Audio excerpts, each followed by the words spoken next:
So our next session is called the STEP Experience. Does everybody know what we're talking about when I say the STEP Experience? Yeah. Yes. That's Saturday, taking people through the steps. Yeah.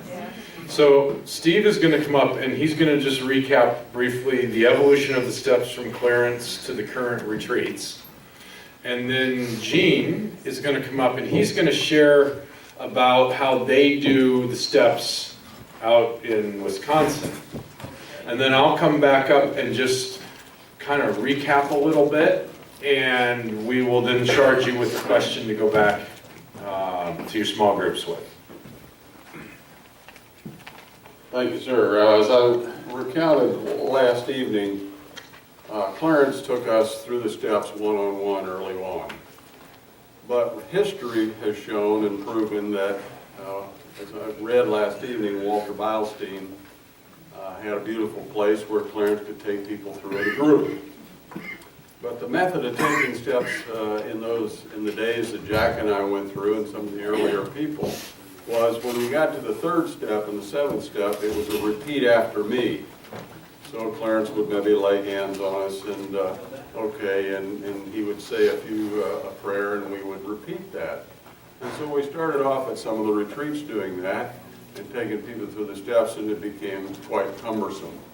So that was the basic evolution of this thing I showed you last night.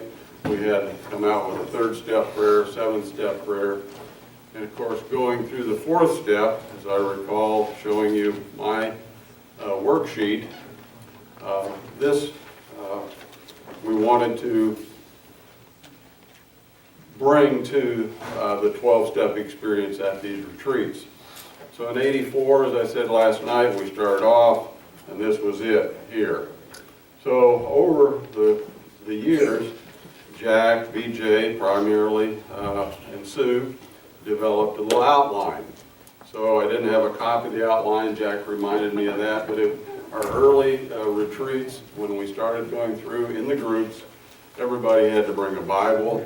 We asked them to bring a Bible, Dr. Bob and the Good Old Timers, and the AA third edition.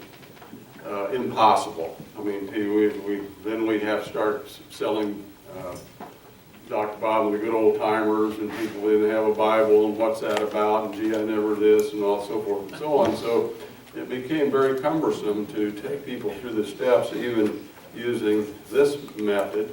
And then the outline we came out with had a fill in the blanks area on it, and you filled in these blanks. We'd carry you into the certain step, and you'd make notes and so forth. Well, the evolution from that point, again, because of the cumbersome nature of it and the lack of what I would call uniformity among the ability to communicate these steps 15 years ago, 10 years ago, whatever period of time it was, the six of us, Dale and Carol Morfitt, Jack and BJ and Sue and I, got our heads together with Dick Burns, who, if you guys are not familiar with, Dick B at dickb.com.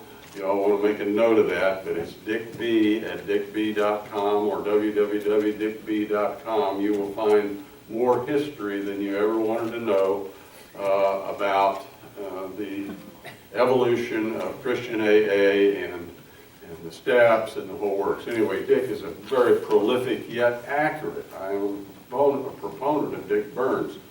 But you have to be a little bit selective how much time you have to read his stuff, because it comes out prolifically and frequently.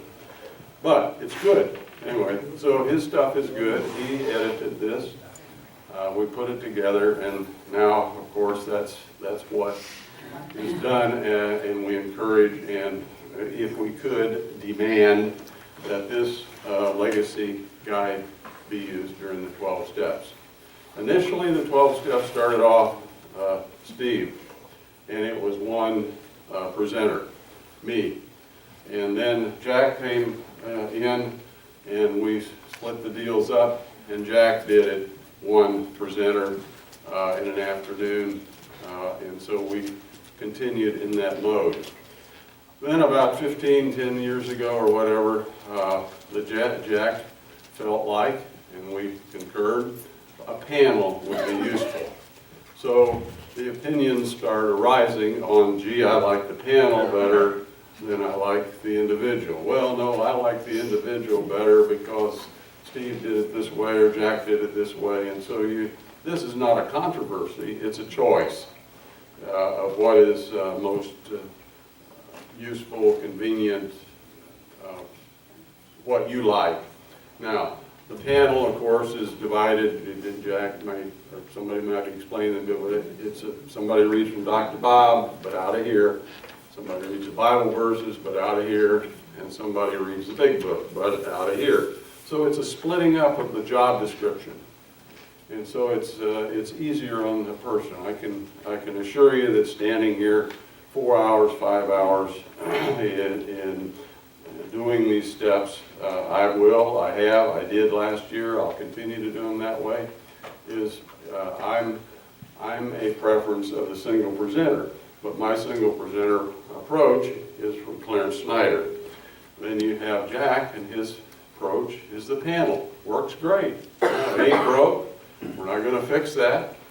And there now is appearing another option, which we'll talk about this morning, about how we present the steps. The steps are the basis. They are the rock. They are the cement at the bottom of this whole situation. So communicating the steps is the most important thing in my mind that these retreats are built around. It gives a person a tool to go back to their home group, to their house, to their friends, to their sponsor. It gives them encouragement. It teaches them how to do this. And so those 12 steps, whether they're done by one, by a panel, by what Gene is going to explain, I just can't imagine there's a wrong way among those three to go about doing the steps. So we'll have a discussion this morning about it. I'm stuck in my way, but I'm an old timer, and that's the way it is, and Jack is in his way, and there's others who do the panel, and some do the individual. Fine and dandy. But it's being done. The communication of what's being done is the important item. Gene Morfitt, I think, will share with us, and there are others who have been to his retreat and that opportunity about how a new way. And let me digress one moment here. Years ago, we didn't have small groups, and so we're a chrysalis. We're changing. We're a butterfly. We're always maybe coming out and have a little metamorphosis. So we didn't metamorphose.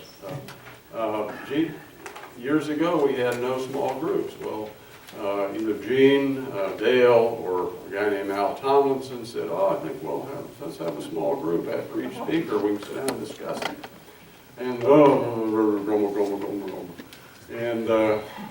we said, okay, let's do that. Let's try it.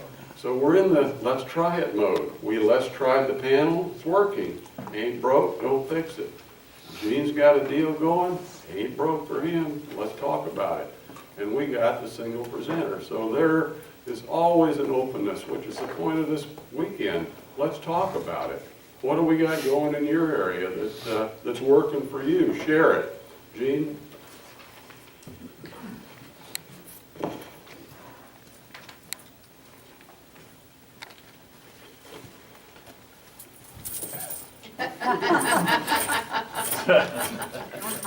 Oh no, wrong segment. Sorry, you're unzipped.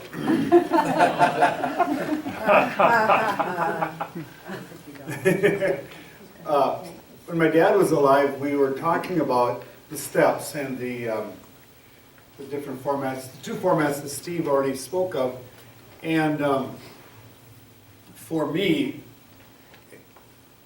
there was something that I needed to be able to, a way in which I needed to be able to operate in.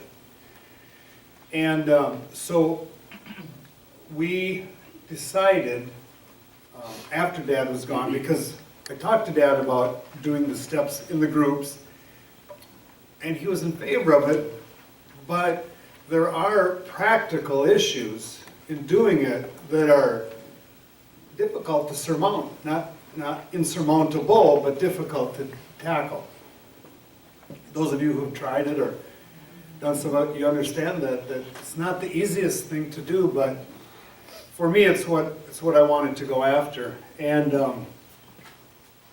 so I think one of the deals was we wanted to see people to be able to connect early on, to feel comfortable, even as comfortable as we could possibly create the atmosphere for them to do their fifth step. It's really what it boiled down to. We really wanted the newcomer to trust, to have a sense of trust.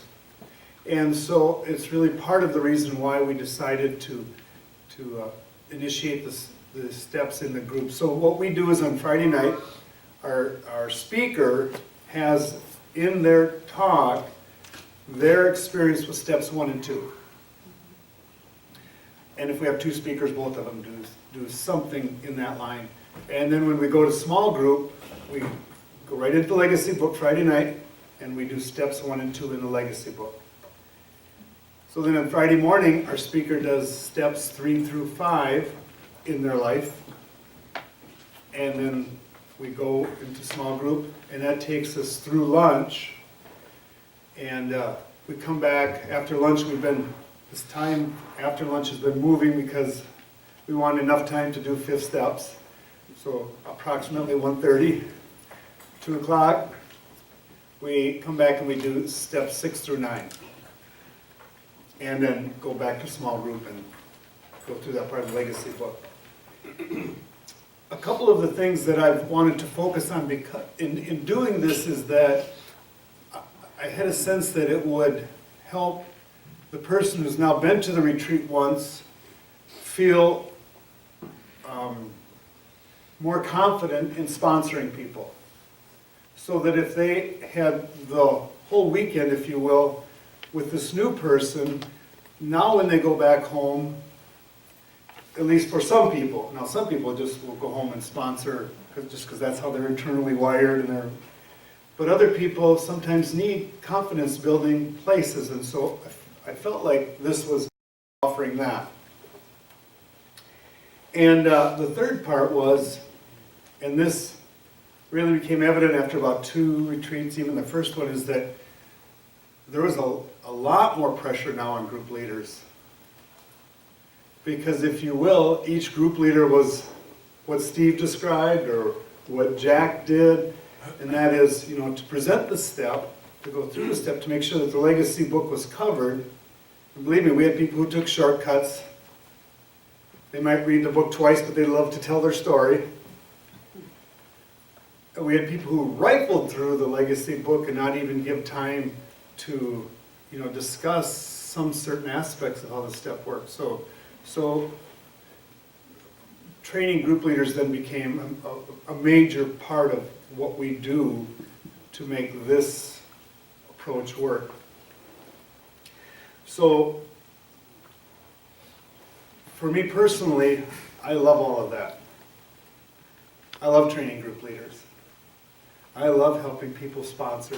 It's just me. I'm always looking for ways to initiate those things. But I want to tell you some of the negatives in doing it this way, because I want to have full disclosure, right? Yeah. When we've been finding, especially recently, that there are certain people in the group setting that are meanies. That are what? Mean. Okay. Either by intent or by just their character, and they don't know how to stop themselves. And so that the group, because it has this intimate thing going on, and we're the physician's assistant in helping people through the steps, there's a vulnerability, and this certain people seize upon that to project their issues. And so that's been one of the challenges we've had. Or know-it-alls. Mm-hmm. And, the know-it-alls want to, they're not the group leader, but they still want to dominate the group. And so it takes some special encouragement and whatnot for group leaders who aren't quite as confident in simmering down the know-it-alls and keeping the thing on task, but that's what we do. Another issue is not everybody has a new person. We're not exactly 50-50. And so sometimes we've had a person have to help 2 or 3 people because there's disproportionately new people to us who've been there before. And so I know it's taxed, put a strain on some of our dear ones who by the end of the weekend are, I think I'd rather went swimming. On the other hand, the satisfaction there is in sponsoring somebody, I mean, if you've done it, if you've got to see it through, it's just an amazing, it's the best experience in a lifetime. It's just amazing.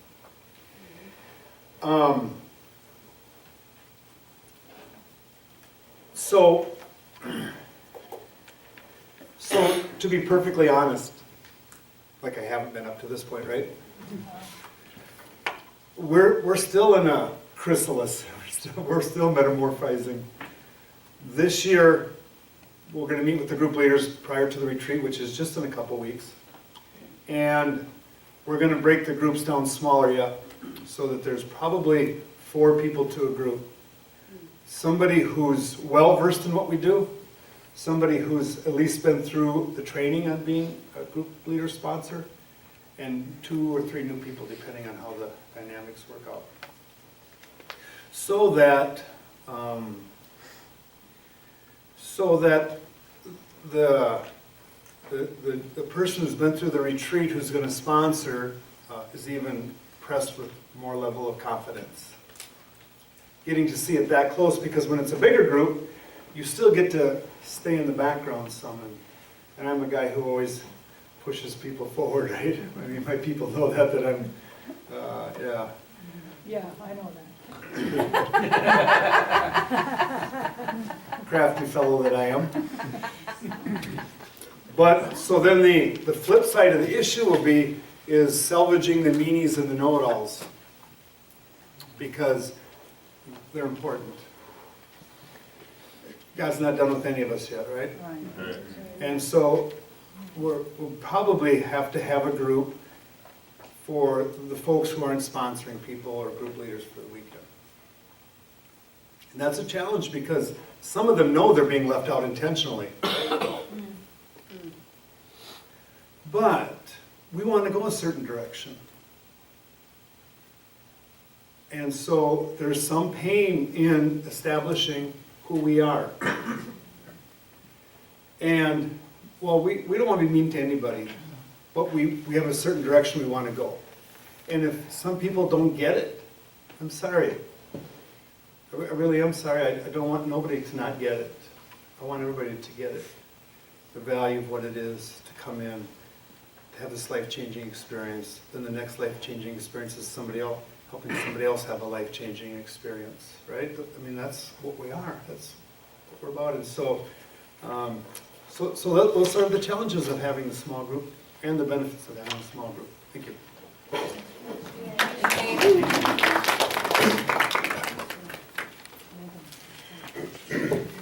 Okay, in just a second here, we're going to break up into our small groups, and I will turn the board around and write a question up there while you go back. But the question that we'd like you to wrestle with is how can we better equip and support each other in the STEP experience?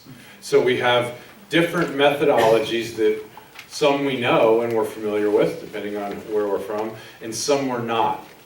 Here again, there's more than one right, okay? There's a lot of good to come out of these, and we can learn from the other ones. And a lot of times, just like recovery, it's take a little of what you want from here, and from here, and from here. Let's go back and talk about the continued evolution of the STEP experience and how we can better equip and support each other in doing that. On your tables, there are some white papers, big white papers.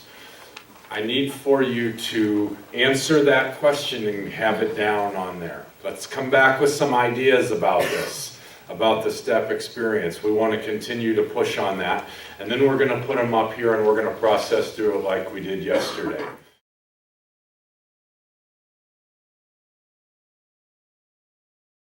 All right, this was a really big topic for me in our preparation.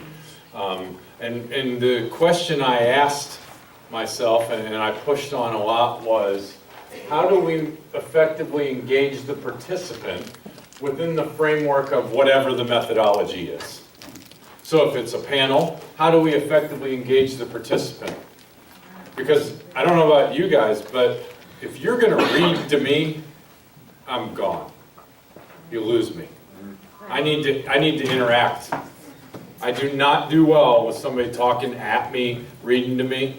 So I kept coming back to this. How do we engage the participant? We can do it, but there's a huge amount of intentionality that needs to go with that. So that's a big part of this today is how do we work through this?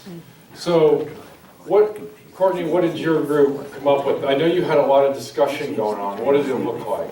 We did. I think the ultimate thing that we came with is just more intimacy. It starts Friday night and bleeds over into Saturday morning. Coming in my first time, I didn't know what to expect. And Friday night was very intimate. When I came in, it was a big group setting, and I seemed to kind of get lost in the shuffle. And I feel like if it was more organized, more intimate in the beginning, and it stayed that way, it would have, or some type of, we talked about leadership and defined roles. If there was if I knew certain people, I could kind of latch onto them to get more out of the STEP experience. So how would we have more intimacy in the STEP experience? I personally think that the roles that the groups that were assigned on Friday night, if they would have stayed that way through the STEP experience, like sectioned off in groups, the tables were separate on Friday night, and then they were a different way on Saturday. If they were to stay the same and we report to that group again and go through it that way. That way, if we needed help, the trust that was built Friday night would bleed over into Saturday. Now, we heard with Jean, they have somebody in the small group take people through the steps. Now, with the panel and with the individual taking people through the steps, would it be more intimate if there was if you're the new person and I'm your person that goes with you through the steps, even in those settings? Would that be helpful to have a sponsor or a guide through the experience? Yes, I think so. I did like the opportunity that we got, though, to go ask anyone to go through the steps. I wouldn't like to be forced to go through them with the people in my group, but just as to be a guide to make sure that there's accountability going on. I know a lot of our clients kind of got lost. They were in the room, but they weren't here with us, and they disappeared during their fifth step. I just think for accountability reasons, all day on Saturday, it would be good to stay in that group setting to make sure that leaders, making sure that we're all moving in the right direction. Jack, Steve, can you just give me a yay or nay? Have you guys ever explored that, having someone walk through the participants that's already been through it to kind of guide and shepherd them as they go through on Saturday? There have been times when I've taken people through the steps that a sponsor will sit next to a sponsee, whether that makes that sponsee feel more comfortable, that probably does. They're holding hands, if you want to call it. It's a support thing, maybe, but that's rare. Okay. I would agree with that. Okay. So this is the kind of thing, though, I'm kind of hoping we come to. It doesn't mean we're going to adopt it or anything else, but this is an idea. If we don't generate some ideas and get some momentum going, we'll never improve this. And it's great as it is, but everything has room for improvement, and that's why we're here. So thank you so much. All right, group number 2.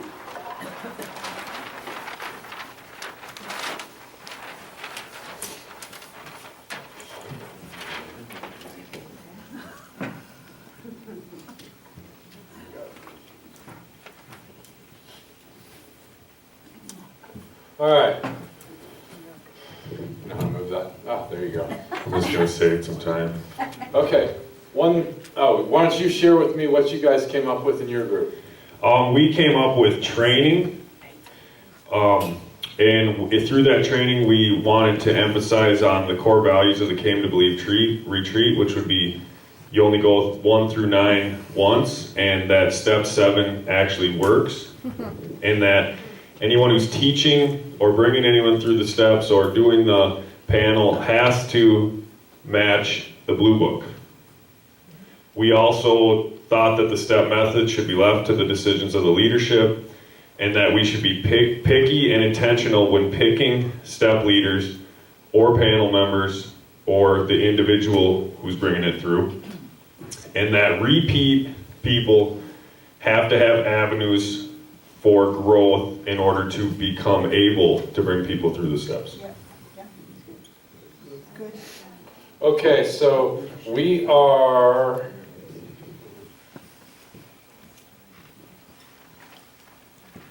going to, today, you touched on leadership development, and you also touched on the returnees. Those are both sessions later. So I don't want to get into those because we're going to talk about that again later.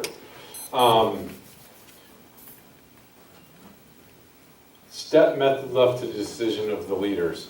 Now, everyone does, we're all on the same page, right, in that the legacy group isn't here saying this is what you have to do. Okay.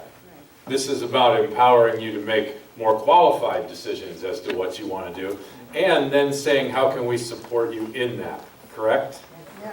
Yeah. Okay. Can you unpack this for me a little more? 1 through 9 once and step 7 works? One of the core values that these are 2 core values that I came to believe through the Amory retreat, especially Gene drives this home with us, is that you only have to go through steps 1 through 9 one time, and then you live on 10, 11, and 12. And then when you come to step 7, it's not just something that we just say. God actually does remove your shortcomings. And he gets rid of those, and we really want to drive that home with people that that's a miracle step. Yeah.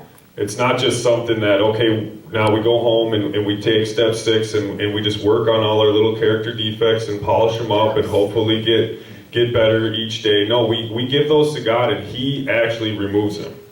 So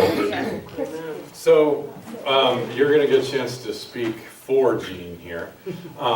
So in Amory, even though your format is totally different, you still are following the blue book. Am I correct? yeah, and we, like he had talked about, have had instances where people want to input their experience, and you know, when you go through a process of growing and changing, you come across situations you have to correct. So when you have a more mature group leader in there and they can deter that or they can't, that's something we talk about after the retreat and say, hey, listen, this guy, he was implanting his own stuff that didn't match the blue book. Maybe next retreat he wouldn't be a good guy to put in any sort of leadership role, which happens to be the group of, what you call misfits or know-it-alls and meanies.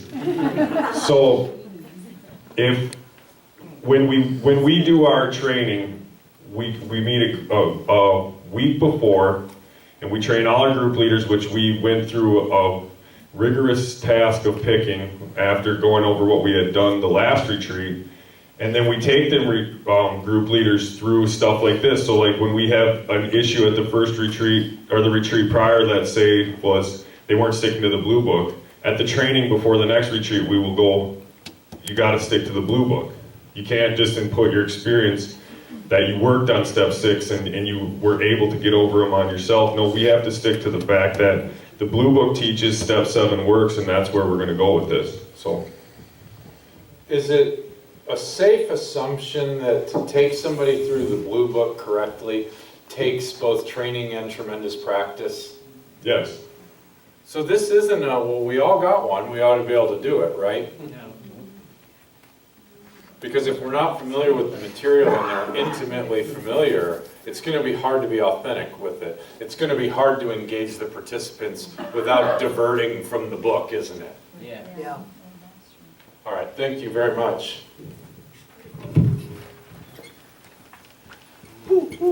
Good job, group two.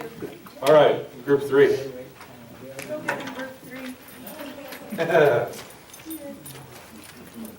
you hold it? Or I just respond, I guess.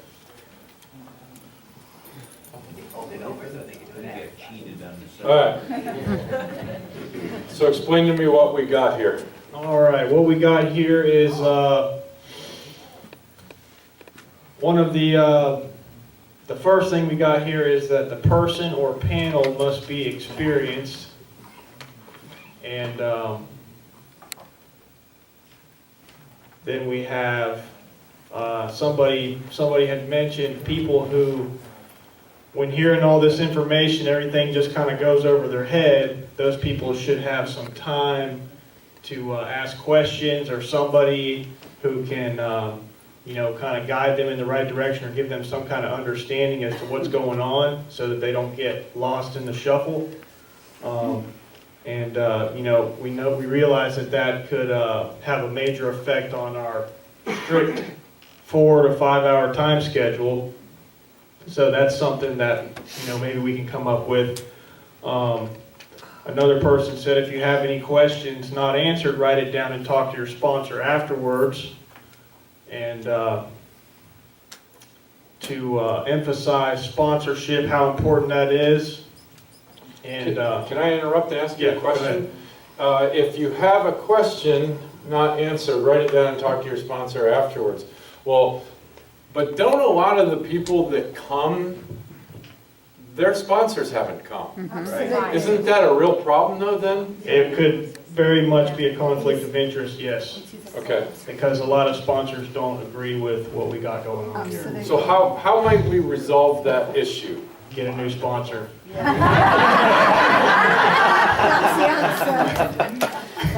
Okay, all right. Do you think that as leadership in return, it might be a more reasonable thing to seek out that relationship, to walk with them, as opposed to suggesting get a new sponsor? Right, this is more of like a lot of, these are individual views that have not been worked through and agreed on as a group. Yeah. Totally. Yeah. So emphasizing sponsorship and going through this stuff with a sponsor. And I had one thing that I wanted to put in there that did not get on there, and that was emphasizing the things in the book about the willingness that it takes to go through the steps, and the willingness to, having had gone through the steps, to carry those steps to somebody else, because that's like the whole point. A tree grows to bear fruit, and if it's just a tree that grows and doesn't bear any fruit, then it's going to die, right? Didn't somebody say something like that in the Bible? And we're branches, and so I think when they had this 93% success rate, those guys were qualified.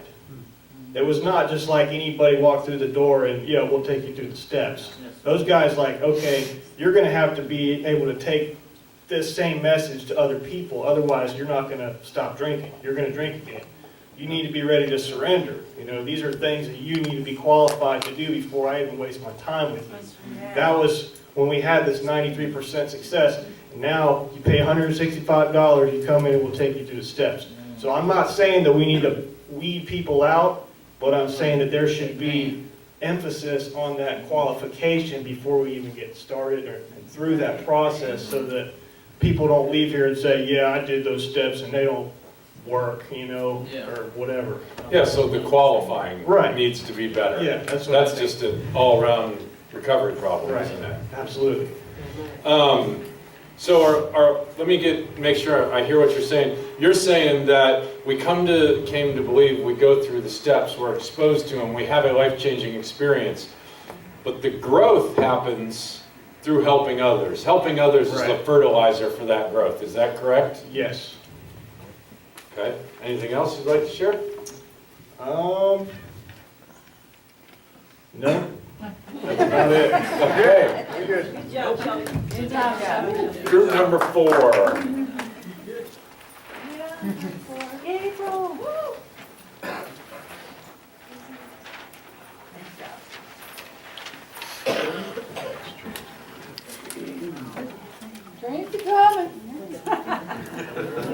go forward. Okay, April, share with us what you guys came up with. I'm April, and I'm a grateful recovered alcoholic. Our group would like to ask for this to equip and support us. We really liked hearing about the different ways of presenting the steps. And so we would like to have a piece of paper or a couple pages that tells a little bit about the panel way, the one-person way, the group way, and then the pros and cons. And I want to thank Jean for being very honest about, you know what, here's what we do, here's the struggles, here's the good points. That would help, certainly help me as a leader to better decide what's going to fit for us.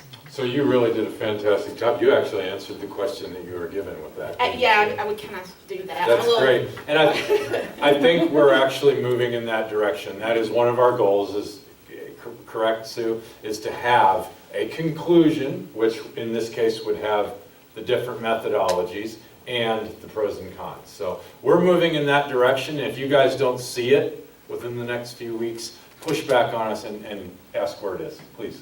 Okay. Go ahead. The other thing is, this was just from me because I got really intrigued when I heard about the group.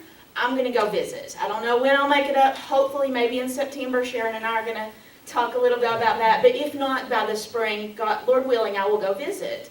That way I can experience it, right? I think somewhere in our literature it talks about contempt prior to investigation. I don't know.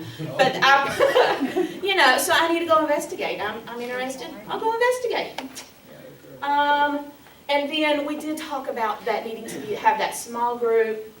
The small group helps to facilitate an experience, an interactive experience for the participants. And I personally haven't experienced that in relation to actually taking the steps, but Sharon has, and she did a really good job of sharing that with us. So.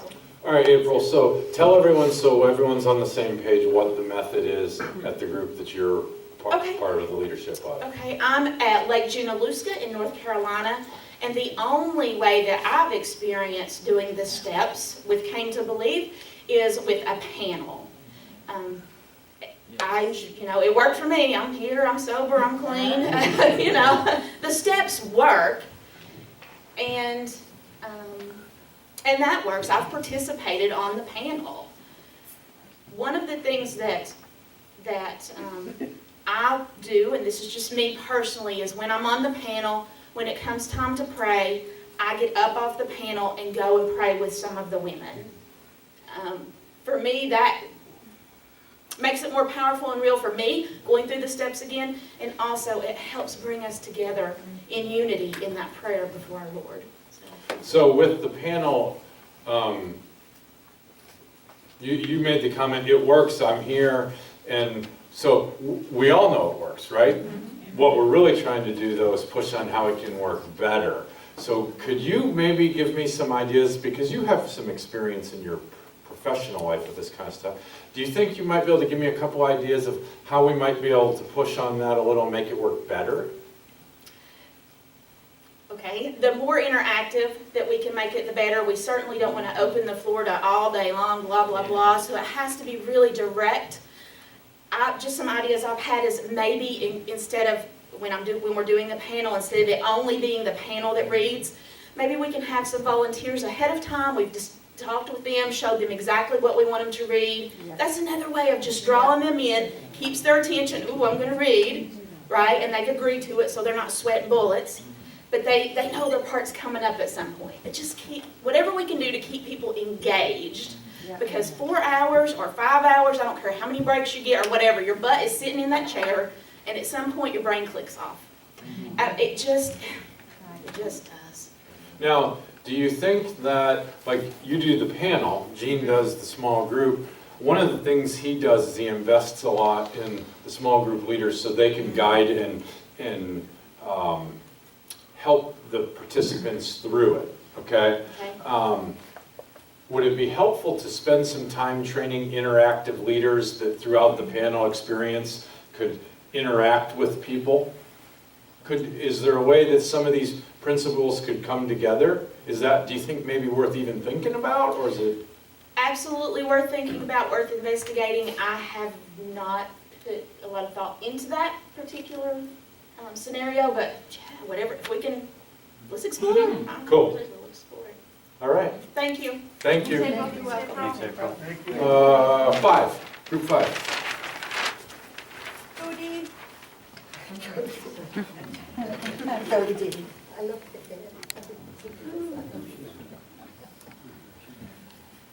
All right. Share with us a little bit of what you got there. Okay, so in group 5, do I talk in the microphone? Yes, Yes. I'm so sorry. I'm really not very, I'm exactly what I was before. Here, why don't you hold the microphone? Okay, so we used a mix of methods, and in our group we had panel, we had one-person leadership, which is what we do in the UK, and we all saw the benefits of small groups, but some of us use small groups in different ways, and there was a difference in whether you start the steps on a Friday night or whether you started on the Saturday. We do them on a Saturday in the UK and do other stuff. So there was a mix of methods. However, we decided not to go into trying to persuade each other who had the best method. We just wanted to talk about how we can support each other and learn from each other, without having to sit and just try and persuade each other. So we talked about the summit being just fantastic, and that we could do more of those, and then we know that there's travel issues in the UK. We'd love to get more people in the UK involved. I'm sure they would love it. But there are other ways we can meet again. People go to different areas, different parts of the USA. Maybe you can come to the UK and we can have a summit in the UK. We've got a Came to Believe Facebook page here, and we have one in UK and Ireland. They could integrate. We could share experiences of our particular methodology of taking people through the steps, and we can have a private groups to share stuff that maybe you don't want to be putting out there that we're arguing. Do you know what I mean? If people are on the page, they don't want to see all we're arguing. But we can have a private group where we would be able to discuss and disagree with love, with God looking after us as we do that. And we talked about teleconferences, maybe getting groups in teleconferences. So that's what we were suggesting. So with the people in the UK and Ireland, you Yeah. feel that it would be a huge help to be able to interact more with the people here? Absolutely. I've never had any interaction except for dear Sue putting up our flyer on the website. Besides Paul, that is the only interaction I've ever had with anybody in the USA. we love you. We I feel loved. can't go back. I don't want to go back. Well, we had a wonderful experience with Dee on Thursday. Most of us didn't know her, and here's this British gal shows up, and her enthusiasm and fresh opinions were just so exciting. And so I think there's a real lesson in that to invite new people into the leadership, it keeps it fresh and it keeps it exciting. And she's just been an absolute blessing, I know, to all of us. So thank you, Dee. Thank you. Thanks, Steve. All right, group 6. Hey, Nathan, can Yeah. you move the podium over, Oh, yes, sorry. please? Yeah. Thank you. Yep. Is that better? Okay.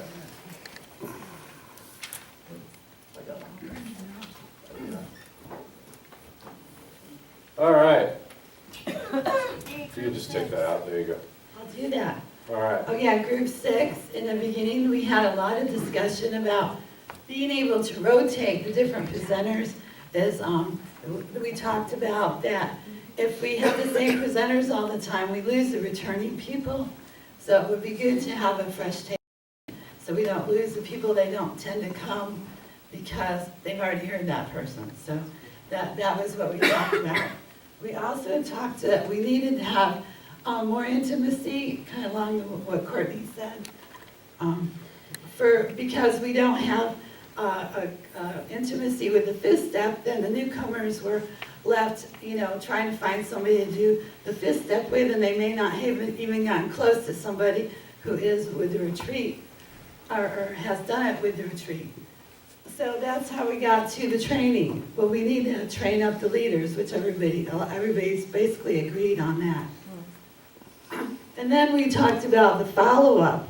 We happen to have a new person that's only been to one retreat, and when they left, they had been trained up on how to do the steps a certain way in AA. And when they left, they were a little confused on how to do the steps with new sponsees with the legacy book. So that again goes back to the training. And then encouragement. We talked about some people doubt whether they actually did the steps in an afternoon. Did I really do those? And we need leaders to encourage them. Yes, you did them. Yes. To again say you do 1 through, 7 or 1 through 7. Sorry, I'm doing the okay. I'm apologizing too. Then it would be nice to recap. We thought it'd be a good idea to recap at the end of the steps. What did they say? Recap of yeah, how to do the steps. I already said that with the leaders. And mostly with the step 9. When we do step 9 at our retreat, we don't go through the whole steps with them, and we ask them to get with the sponsor after they leave to do the steps. So we wanted to have encouragement on who those people could be that they could get with, because if they go back to their sponsor, they're not doing the steps the way that we're doing the steps. So there's a little confusion there that we can clarify on get a new sponsor, right, Sean? And that's all the stuff we talked about in our group. Okay, I have a question for you that I think you'll be particularly sensitive to and able to help us wrestle with. There's this tension about how do we change up the speakers, the leaders, the panel, while still keeping the legacy group involved and honoring their experience, because so much of what they bring just in the feel is so critical. So how do we do that? What do you think that looks like? Well, I didn't really have a solution. I just presented what my group was talking about.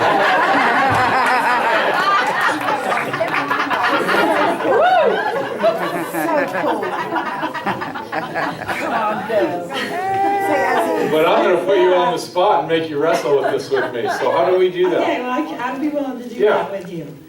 How do you get people to present it that don't know how to do the steps? Well, you really can't, in my opinion, because you can't talk about something you don't know anything about. Well, but So you need training if people know how to do the steps.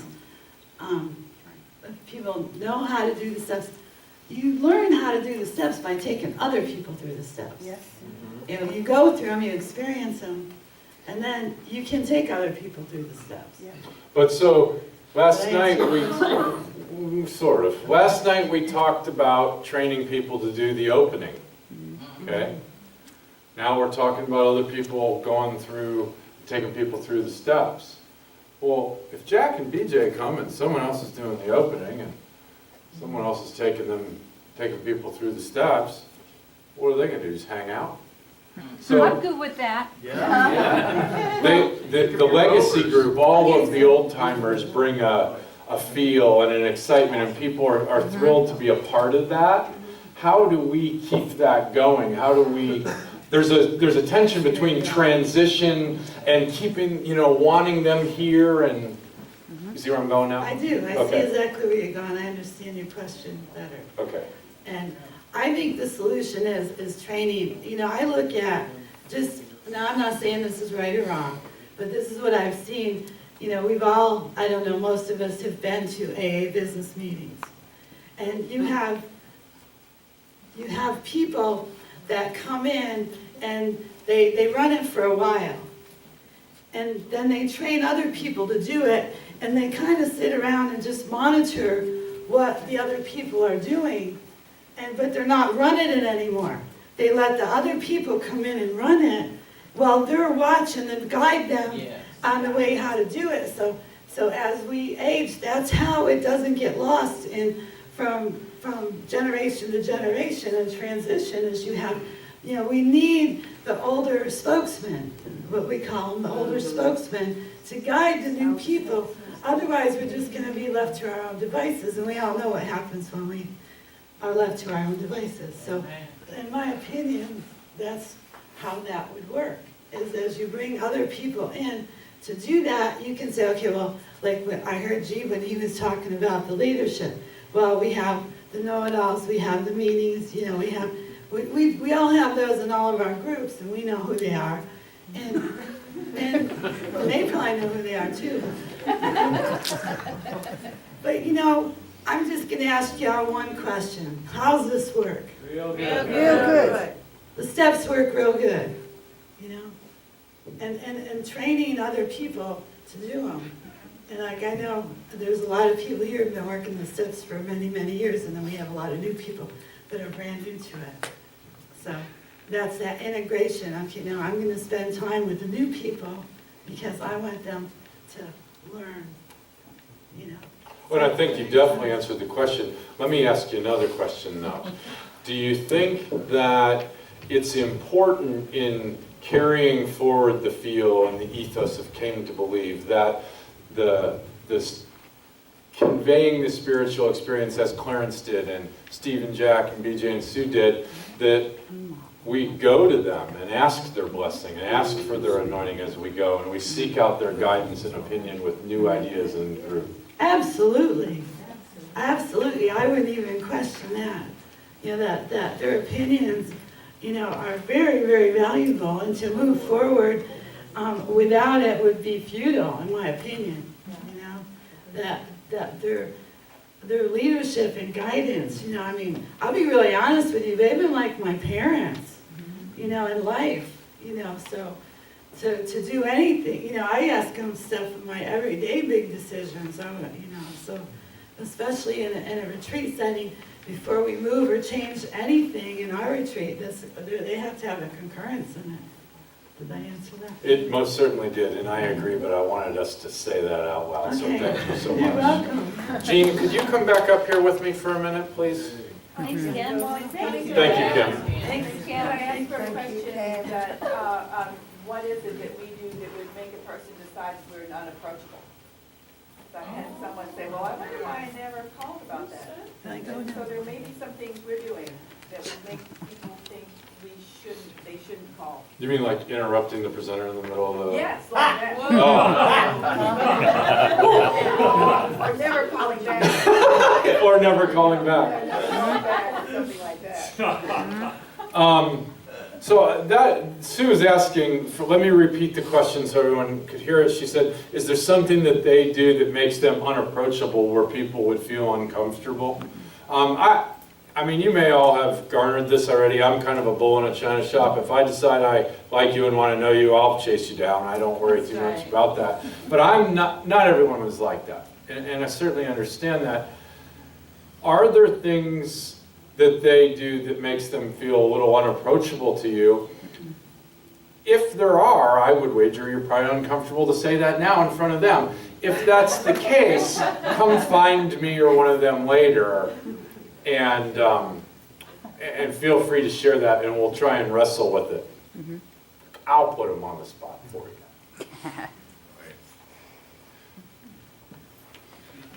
So while Jean's coming up here, I can go ahead and ask the question. Jean, you guys in Amory, your retreat wasn't always the format it is that correct? Correct.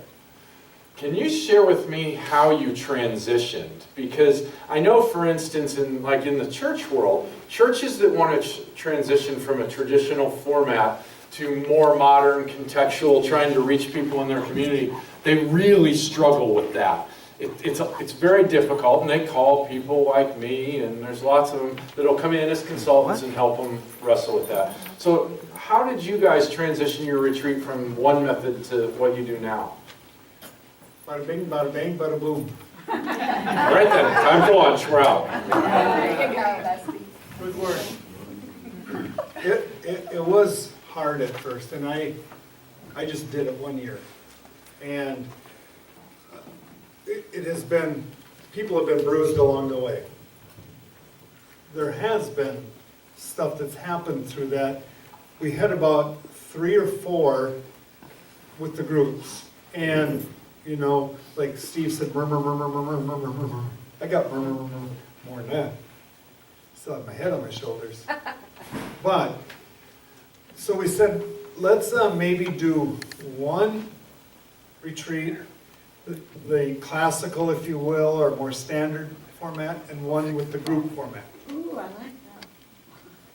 that. So we did the classical, let's just say classical, okay, with us panels, pretty classical. And at the end of the retreat, the folks said, let's not do that anymore.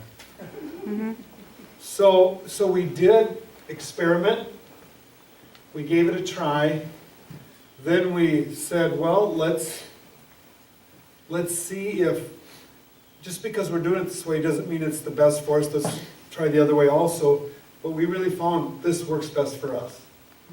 But I do want to just speak on one other thing, and I think it's part of what you just spoke to Kim about, and that is being open and transparent, especially with our friends who have been at this for a long time. I will say that I've went through temptations of, we're going to be on our own. And by bringing outsiders in, I might either bring in ridicule or whatever, you just name the issues. But I have determined early on that I'm going to have somebody from the outside at every retreat. Because I want people to know what we're doing. I don't want us to be an island. I want us to be an integrated part of all that's going on, even if we're doing things a little differently. And even if I know some of you guys are going to suffer because somebody from our retreat, somebody who comes to our retreat from your retreat is going to go back and stir that. It's okay. I apologize ahead of time, but you know, it is what it is. But I just want to say that it's been very important for me and for us to stay open and transparent with the eldership. Thank you very much. Yeah. Okay, Did you call that eldership? Honor. In honor, right. the senior club. Oh, that's better. Okay, so we have 25 minutes until lunch. We can stay in this group, in this format, and we can wrestle with some of this. We can take a break. Do you guys want to ask some questions and hang for a few minutes? Yes.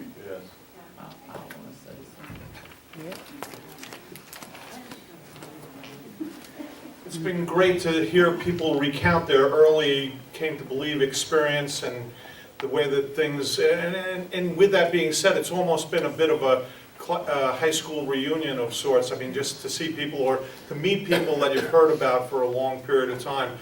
But I did not realize until we were going through this solo presentation of steps or the panel, and now to hear about the small group approach, that I had been weaned on a dual step process. 2 people that would present the steps. And Dale shaking his head back there because he was the first one to do that with me, and Thomas.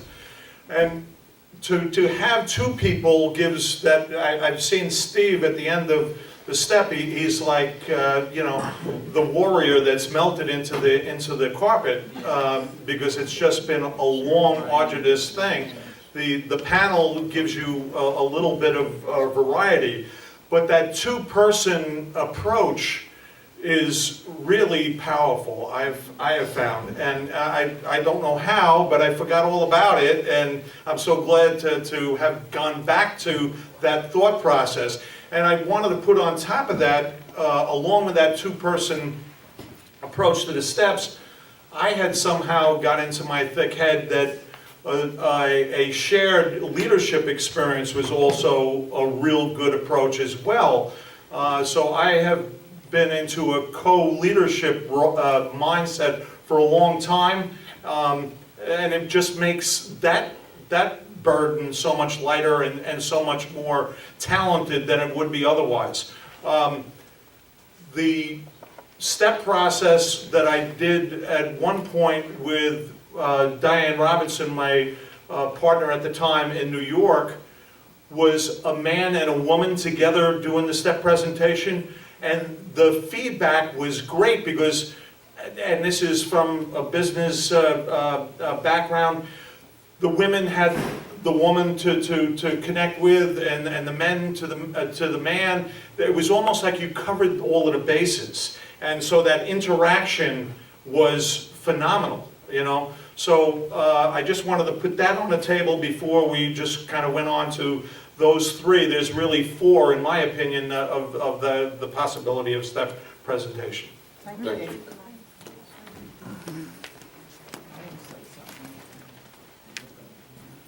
I just want to share about the panel. When I went to my first panel, which was in Amory, I walked into a room and sat there and went. The second time I went in, I raised my hand, I had a question, that's the way we have to do it. I'm thinking, oh, okay. So that's what turned me off from the panel. But then I came here, and I have to thank Suzanne. We had our small group on Friday night. When we came to the panel here, she sat with us. After the panel got done, we went out to our small group. She stayed with us. So if I would have had that experience, it might have been better for me. But then when we had the small groups, it's like, yes, I'm one, I need that intimacy. Yeah. So I got that with Suzanne, and I thank you for that. And I could see even in our group that was there. So that, to me, you can do the panel. But make sure you have the old-timers or the ones that keep coming back, be there with those people that have that question. And I think, you know, that would help balance it out, because I was just, this is so cool. So I just wanted to share that to, Cool, thank you. to have the two different things.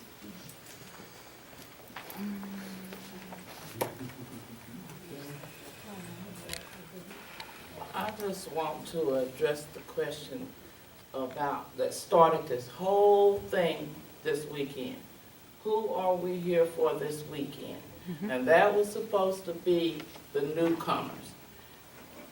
The different methods of delivery all have their validity and their advantages. We do the panel in Lake Junaluska, and I am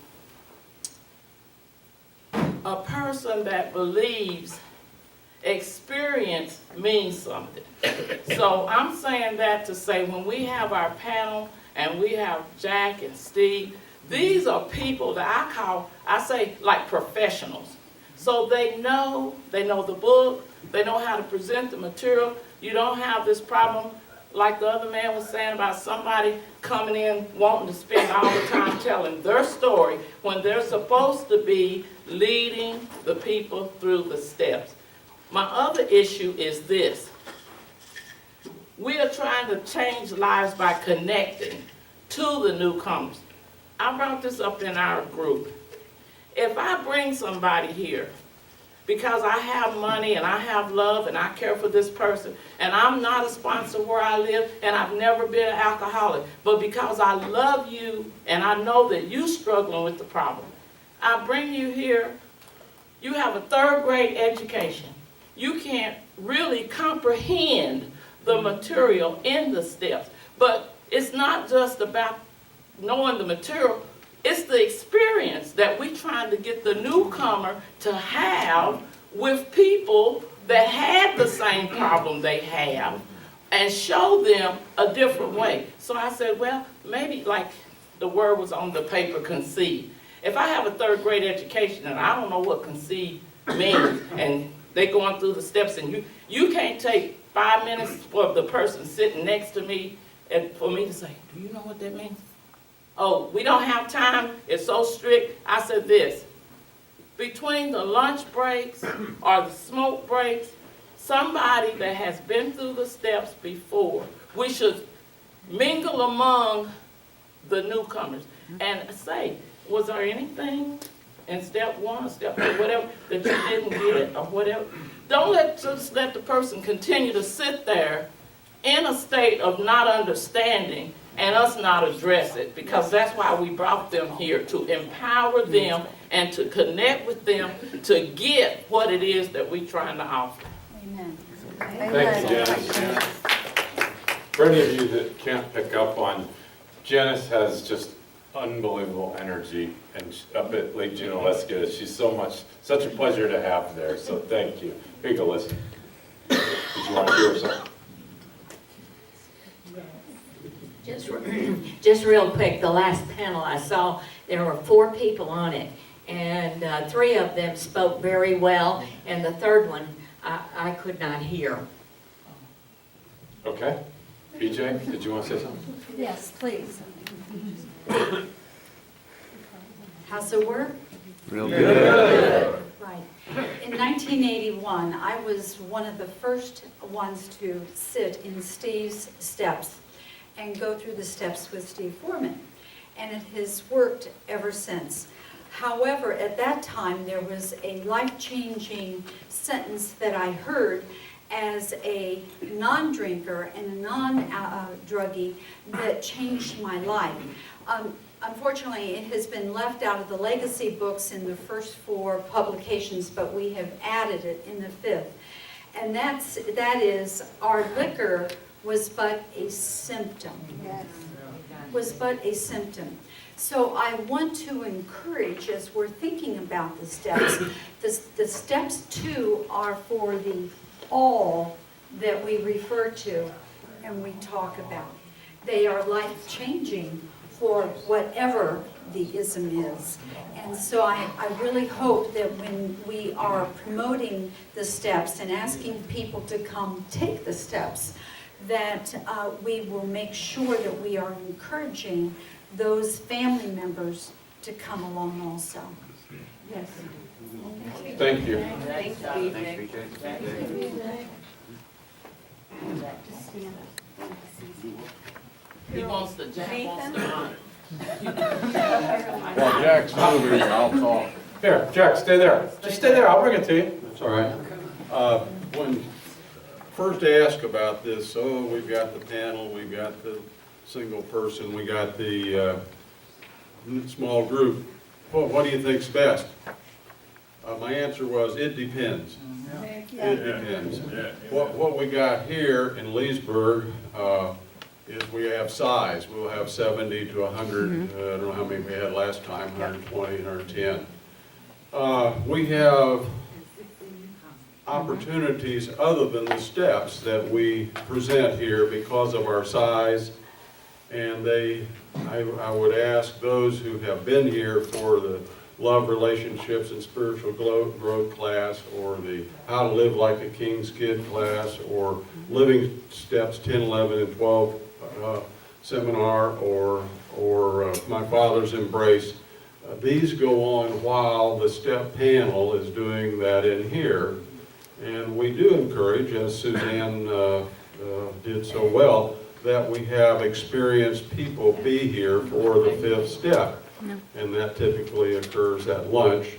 But I want to just throw into the mix, the size matters, the teachers matter, because the Love, Spiritual Relationships class, nobody in wherever may know anything about it. So you're not going to want to run one of those.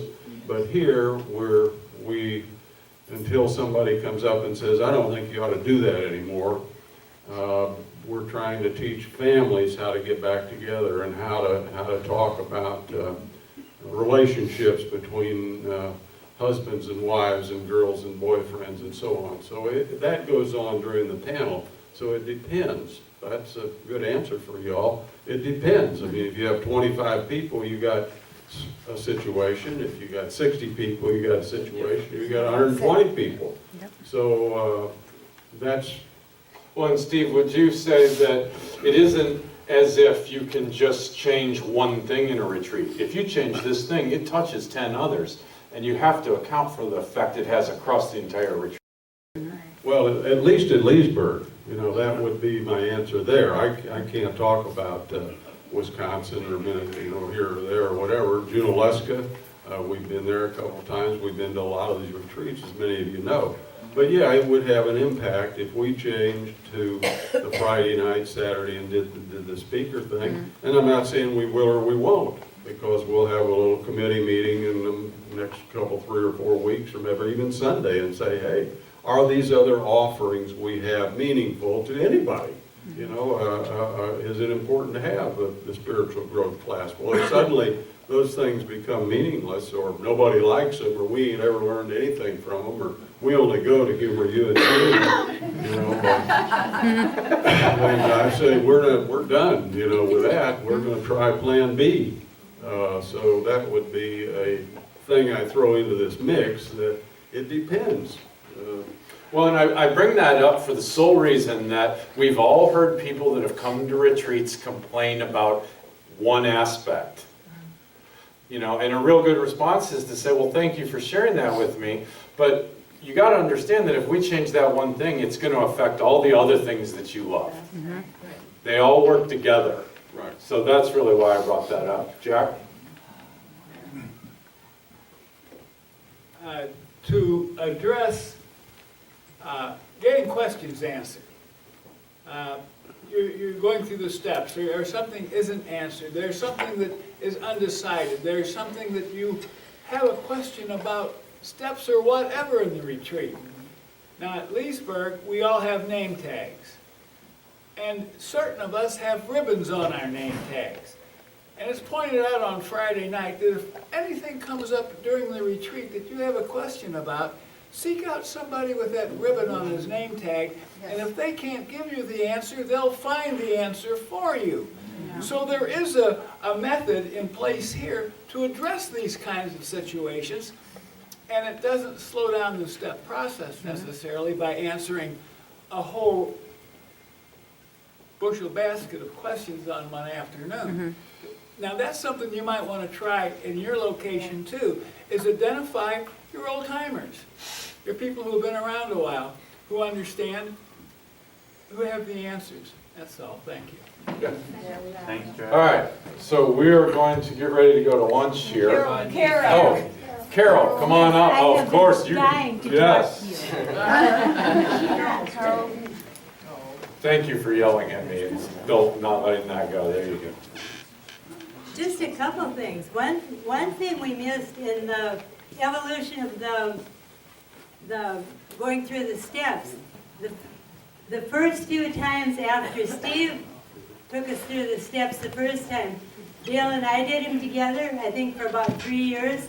Then Brad and I did them together a couple times. And I'm thinking maybe Gene and I did them together. I'm trying to remember that before we went to a panel. Jim Redding was in on it. The other thing that I'm thinking about, one thing that's happened in the panel setting is that sometimes the people from the group have had a hard time getting together with someone to do their fifth step with. That's something that could be worked out. They would know who to do it with. And I think they do a good job, but still, there seems to be a gap sometimes. The other thing was the people that didn't fit the regular groups, and this is, I should talk with Jean about, but it might be something everyone wants to think about, to have some kind of meaningful training for the people that aren't in the regular groups that would be interesting for them, and maybe would even equip them to be group leaders later. Thank you. And our session after lunch is going to talk about that exact topic. So that session was perfect. You guys did fantastic. You should be proud of yourselves. It went off well. Dee is going to come up and take us out in prayer to go to lunch.